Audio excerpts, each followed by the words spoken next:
दोस्तों, स्वागत है आपका अपने YouTube चैनल पर जिसका नाम है जस्ट फील इट। दोस्तों, जब किसी इंसान की शादी होती है तो कुछ होते हैं जो अपने परिवार से अलग रहना चाहते हैं, परंतु यह बिल्कुल ही नासमझी भर वाला काम होता है, क्योंकि वह इंसान सिर्फ अपने परिवार से ही नहीं बल्कि अपनी ज़िंदगी की उन सभी खुशियों से अलग हो जाता है जो उसे अत्यंत ही प्रिय होती हैं। दोस्तों, अपने परिवार को छोड़कर आज तक न कोई खुश रहा है और ना ही रह पाएगा।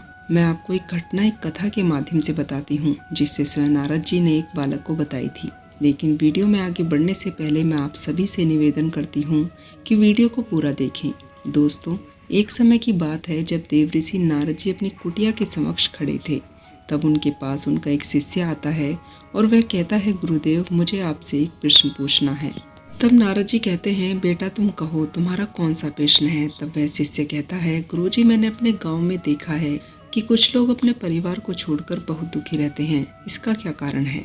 तब नारद जी कहते हैं, बेटा आपने बहुत ही अच्छा प्रश्न किया है।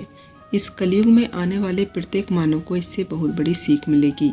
चलो मैं तुम्हें बताता हूँ कि परिवार को छोड़कर लोग दुखी क्यों रहते हैं, लेकिन इसके लिए तुम्हें एक कथा सुननी होगी। तब वह शिष्य कहता है, गुरुदेव जी, कृपा करके आप मुझे उस कथा को सुनाइए। तब देवऋषि नारद जी कथा को सुनाना प्रारंभ करते हैं कि हे पुत्र, किसी जंगल में एक शेर रहता था। उसका नाम दमन था। वह बहुत ही बहादुर और फुर्तीला था। पलक झपकते ही वह शिकार को पकड़ लेता था और सारे उसके दल के शिकारी उस शिकार को मारकर खा जाते थे। नारद जी आगे बताते हुए कहते हैं कि इस प्रकार से शेर ने न जाने कितने हिरण, भैंस और नील गायों को मौत के घाट उतार दिया। उस शेर की इस काबिलियत की वजह से ही सब मिलकर शिकार को बड़ी आसानी से मार देते थे।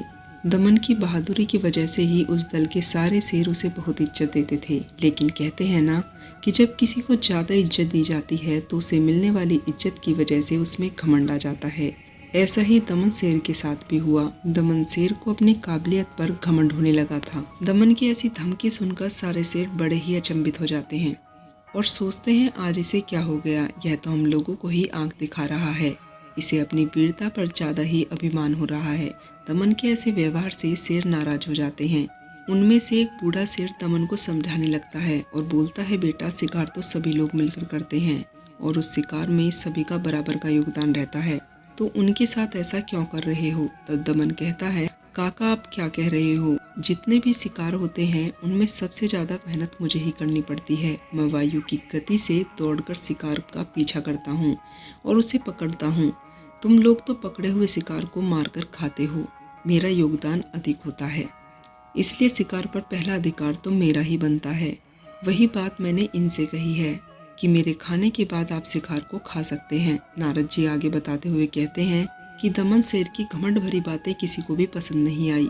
तब उन सभी शेरों ने मिलकर अगले दिन सारे शेरों को इकट्ठा कर लिया और सब मिलकर दमन से बोले, भाई, आपका यह व्यवहार ठीक नहीं है। माना कि आप बहुत तेज दौड़कर शिकार को पकड़ लेते हैं, पर हम लोगों की सहायता के बिना तुम शिकार नहीं कर सकते। हम लोगों का भी आपको पूरा योगदान रहता है, इसलिए हम तुम्हारी बात से सहमत नहीं हैं। सब लोग मिलकर शिकार करते हैं तो सब लोग मिलकर ही खाएंगे। पहले और बाद वाली बात कहाँ से आ गई। नारद जी आगे बताते हुए कहते हैं कि दमन शेर अपने साथियों के प्रस्ताव से सहमत नहीं हुआ। वह अपने घमंड में किसी को कुछ नहीं समझ रहा था। उसने कह दिया कि कोई बात नहीं, यदि आप सब सहमत नहीं हैं तो कल से आप अपना शिकार खुद करना और मैं अपना शिकार अकेला करूँगा। दोस्तों, नारद जी आगे बताते हुए कहते हैं, इतना कहकर दमन शेर वहाँ से चला जाता है। अगले दिन दमन को भूख लगती है। वह भोजन की तलाश में अपने निवास स्थान से निकलकर जंगल की तरफ भैंसों के एक झुंड में घुस जाता है। दमन शेर दहाड़ मारते हुए उनकी ओर बढ़ने लगता है और जैसे ही झपट्टा मारता है, जो भैंसें शेरों को देखकर भाग खड़ी होती थी, अब वह अपनी जगह से हिली तक नहीं। इसका कारण यह था, बस उन्होंने देखा कि सिर्फ एक ही शेर उनकी तरफ चलता आ रहा है और अकेले शेर को देखकर वो तनिक भी भयभीत नहीं हुए। अब क्या था, उन भैंसों के झुंड ने उल्टा उस अकेले शेर को मारने के लिए टूट पड़े। नारद जी आगे बताते हुए कहते हैं कि भैंसों के हमले से दमन शेर पूरी तरीके से घायल हो गए। उन्होंने दमन को खूब पीटा और उठाकर पटककर दोस्तों उसकी सारी हैकड़ी भैंसों ने मिलकर निकाल दी। अब तो वह निराश होकर लौट आया और सोचा, चलो भैंसों का तो शिकार नहीं हो पाया, लेकिन अब मैं हिरण का शिकार करूंगा। तभी वह जंगल में हिरणों को देखकर उनका शिकार करने के लिए उनकी ओर बढ़ता है। हिरण उसे चकमा देकर भाग निकलते हैं। दमन अकेला था और अकेले होने की वजह से वह हिरण को घेर नहीं पाया। दोस्तों एक भी हिरण उसके हाथ नहीं लगा और वह अपने साथियों की ताकत को समझ चुका था कि बिना सहयोग के वह शिकार नहीं कर पाएगा। उसे अपनी करनी पर पछतावा हो रहा था। वह अपने मन में सोच रहा था कि अब मैं कौन सा मुंह लेकर साथियों के पास जाऊंगा। दोस्तों नारद जी आगे बताते हुए कहते हैं कि परिवार का हर एक इंसान अपनी ताकत के लिए जाना जाता है। अकेले आपके पास चाहे कितना ही बल क्यों न हो, आप सफलता नहीं पा सकते। अब दमन शेर अपना बेकार सा मुंह लेकर अपने साथियों के पास पहुंचा और अपने किए की क्षमा मांगने लगा।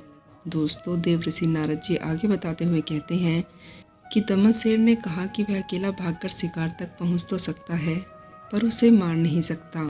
सबका थोड़ा थोड़ा योगदान करने पर ही वह किसी भी शिकार को मार सकता है। दोस्तों नारद जी आगे बताते हुए कहते हैं कि इस तरह से व्यक्ति अपने परिवार से, अपने माता पिता, अपने भाई बहन से अलग हो जाता है। उसकी ताकत घट जाती है। वह प्रत्येक कार्य को अकेला नहीं कर पाता। सबके साथ मिलकर उसने जितना कर लिया उतना वह अकेला कभी नहीं कर सकता। अकेले व्यक्ति का कहीं कोई अस्तित्व नहीं होता। शत्रु जब चाहे उसे अपना शिकार बना सकता है। अपने परिवार का कोई सदस्य भले ही आपके साथ लड़ता हो, फिर भी वह आपके साथ खड़ा रहता है, तो शत्रु की हिम्मत कमजोर पड़ जाती है। जितना विकास, जितनी तरक्की आप साथ मिलकर कर सकते हैं, उतने अकेले नहीं कर सकते। अक्सर आजकल की बहुएं आते ही अपने पति को परिवार से अलग करवा देती हैं। अलग होते ही उनका विकास थम जाता है और वे यह भूल जाते हैं कि एक अकेला खड़ा हुआ पेड़ कितना कमजोर होता है। जरा सी आंधी का वेग उसे गिरा देता है। दोस्तों समूह के साथ खड़े रहने वाले वृक्षों को भयंकर तूफान भी नहीं गिरा पाता। इसलिए सदैव अपने परिवार से, अपने भाई बहनों से जुड़े रहिए और मिलकर उन्नति के शिखर पर चढ़ते जाइए। दोस्तों नारद जी आगे बताते हुए कहते हैं, मनुष्य को तरक्की के लिए मान अपमान, सर्दी गर्मी को सहते रहना चाहिए, यही समझदारी है। तब वह शिष्य बोलता है कि अब मुझे सारी बातें समझ आ गई हैं। दोस्तों मैं उम्मीद करती हूँ आपको हमारा यह वीडियो पसंद आया होगा और आपसे एक निवेदन भी है कि अपने परिवार के साथ जुड़े रहिए, अपने परिवार का साथ दीजिए, तभी आप आगे तरक्की कर पाएंगे। साथ ही अगर आपको हमारी यह वीडियो पसंद आई हो तो वीडियो को लाइक करें और चैनल को सब्सक्राइब करना बिल्कुल ना भूलें, ताकि हमें ऐसी ही वीडियो बनाने के लिए मोटिवेशन मिल सके।